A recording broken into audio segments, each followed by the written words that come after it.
18 വർഷത്തിന് ശേഷം മമ്മൂട്ടിയും മോഹൻലാലും ഒരുമിക്കുന്ന മഹേഷ് നാരായണ ചിത്രത്തിന്റെ ഭാഗമാകാൻ ഫഹദ് ഫാസിലും ശ്രീലങ്കയിൽ കഴിഞ്ഞ ദിവസം ഷൂട്ടിംഗ് ആരംഭിച്ച ചിത്രത്തിൽ ഫഹദും പ്രധാന റോളിലെത്തുന്നുണ്ട്. ആൻഡോ ജോസഫ് പ്രൊഡ്യൂസറും CR സലീം, സുഭാഷ് ജോർജ് മാനുവൽ എന്നിവർ കോ പ്രൊഡ്യൂസർമാരുമായി ചിത്രത്തിന്റെ കഥയും തിരക്കഥയും മഹേഷ് നാരായണന്റേതാണ്. ബോളിവുഡിലെ പ്രശസ്തനായ സിനിമാറ്റോഗ്രാഫർ മനുഷ് നന്ദനാണ് ഛായാഗ്രഹണം. ശ്രീലങ്കയ്ക്ക് പുറമെ ലണ്ടൻ, അബുദാബി, അസർബൈജാൻ, തായ്ലൻഡ് എന്നിവിടങ്ങളിലായി 150 ദിവസം കൊണ്ടാണ് ചിത്രം പൂർത്തിയാകുക. മമ്മൂട്ടിക്ക്, മോഹൻലാലിനും ഫഹദ് ഫാസിലിനും പുറമെ കുഞ്ചാക്കോ ബോബൻ, നയൻതാര, രഞ്ജി പണിക്കർ, രാജീവ് മേനോൻ, ഡാനിഷ് ഹുസൈൻ, ഷഹീൻ സിദ്ദിഖ്, രേവതി, ദർശന രാജേന്ദ്രൻ എന്നിവരും പ്രധാന വേഷങ്ങളിൽ എത്തുന്നുണ്ട്.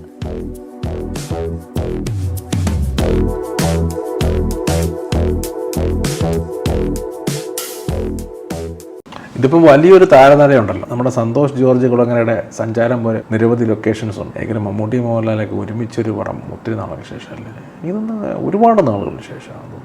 തിയേറ്ററിൽ ഇറങ്ങുമ്പോൾ അറിയാൻ നല്ല കണക്ക് ഏറ്റവും വലിയ സ്ട്രഗിളിങ് ഈ പടം ഒന്ന് ഇറക്കി പബ്ലിക്കിനെ സാറ്റിസ്ഫൈ ചെയ്ത് എൻ്റെ ക്യാഷ് പോക്കറ്റിലാക്കുക എന്ന് പറഞ്ഞു കഴിഞ്ഞാൽ നല്ല സ്ട്രഗിളിങ്. രണ്ടുപേരും മമ്മൂട്ടിയും മോഹൻലാലും ഫാൻസ് തമ്മിലുള്ള ഫൈറ്റ് ആയിരിക്കല്ലോ ഇവിടെ. ആരാ തെറി പറയും, അതാണ് പ്രശ്നം. പിന്നെ മഹേഷ് നാരായണൻ പറയേണ്ട ആവശ്യമില്ല. പടങ്ങളെല്ലാം പുള്ളി അത്യാവശ്യം ഒരു ക്വാളിറ്റി വർക്കിൻ്റെ ആളാണ്. ഫഹദും ഉണ്ട്, നയൻതാരയുണ്ട്, ചാക്കോച്ചനുണ്ട്. ഒക്കെ വലിയ താരതാര വരുമ്പം പടം കിടുകാണ്ടാണ്. പിന്നെ കണ്ടറിയാം ഒക്കെ നല്ലൊരു പടമാകട്ടെ. ഒത്തിരി നാളായല്ലോ മമ്മൂട്ടി മോഹൻലാലിനൊക്കെ ഒരുമിച്ച്, അതും ഫഹദും എല്ലാവരുടെ കൂടിയുള്ള. വീഡിയോ ഇഷ്ടപ്പെട്ടെങ്കിൽ ലൈക്ക് ചെയ്യുക, ഷെയർ ചെയ്യുക, സബ്സ്ക്രൈബ് ചെയ്യുക, കമൻറ്റ് ചെയ്യുക.